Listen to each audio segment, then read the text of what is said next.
વાવ થરાદમાં ખેડૂતો સાથે લાખો રૂપિયાની છેતરપિંડી થઈ હોવાની જાણકારી મળી રહી છે। સેવા સહકારી મંડળીના મંત્રીએ ફ્રોડ કર્યાનો આરોપ છે। મંત્રી અને બેંક મેનેજર સામે પોલીસ ફરિયાદ પણ દાખલ થઈ છે। મંત્રી જેસુખ ઠાકોર અને મેનેજર જેતસિંહ ચૌધરી સામે આ આરોપ લગાવવામાં આવ્યો છે। ખોટી સહી કરી અને લાખો રૂપિયાનું ધિરાણ ઉપાડ્યાનો દાવો કરવામાં આવ્યો છે। ખેડૂતોને બેંકની ધિરાણ ભરવા નોટિસ મળતા ખબર પડી હતી અને કોર્ટે તપાસના આદેશ કરતા પોલીસે ફરિયાદ દાખલ કરી છે। કે નાગરિક ભાભર જિલ્લા મધ્ય સહકારી બેંકમાંથી મને નોટિસ મળી કે તમારા પૈસા 3 લાખની લોન બાકી છે, પણ હકીકતમાં અગાઉ અમે જે લોન લીધી હતી એ લોન ચૂકતી કરી નાખી।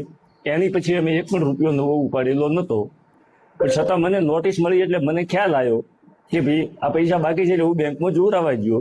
એટલે બેંકમાં સાહેબ મેં જે લોન લીધી હતી એ લોન તો મેં બાય ચેકથી આપને ભરી નાખી છે।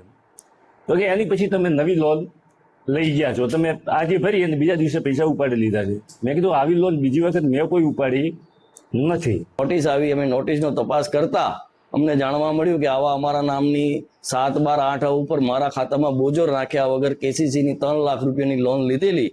પછી મેં મેનેજરને કીધું આવી કોઈ અમે લોન લીધેલી નથી ને 3,05,000 રૂપિયા અમારા બાકી બોલે છે। પછી એમને ડોક્યુમેન્ટ અને ડુપ્લિકેટ સહીઓ બતાવી। પછી મેં જેતસિંહભાઈ ચૌધરી અને મંત્રીશ્રીનો કોન્ટેક્ટ કર્યો। એમાં મને જાણવા મળ્યું કે આ પૈસા અમે લઈ અને અમે વાપરી નાખેલા છે, તમે થોડો મહિનો 1.5 મહિનો રાહ જુઓ, અમે આ પૈસા ભરાઈ અને રસિકભાઈનું તમારા ખાતાના જે થાય તો અમારો ક્યાંય બજારમાં હા ના થાય અને અમે આ પૈસા ભરી દઈશું। પછી અમે મહિનો રાહ જોઈ, અમે ને રસિકભાઈએ, પણ મહિના પછી અમને આ કોઈ પૈસામાં જવાબ ના મળ્યો।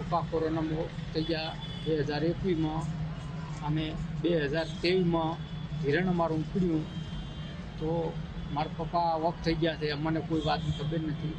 તો આ બનાસ બેંકે કઈ રીતે ધિરાણ આવેલું અમારી મંડળીની કોઈ ખબર નહીં, બરાબર। અમારી મંડળીનો મંત્રીમાં જાણતો હશે, અમે કોઈ જાણતા નથી। એમાં કંઈ બોલાય ભલે કાગળિયા લઈ એના કને હશે તો પણ એને એમાં વગેરે કેવી રીતે આલ્યું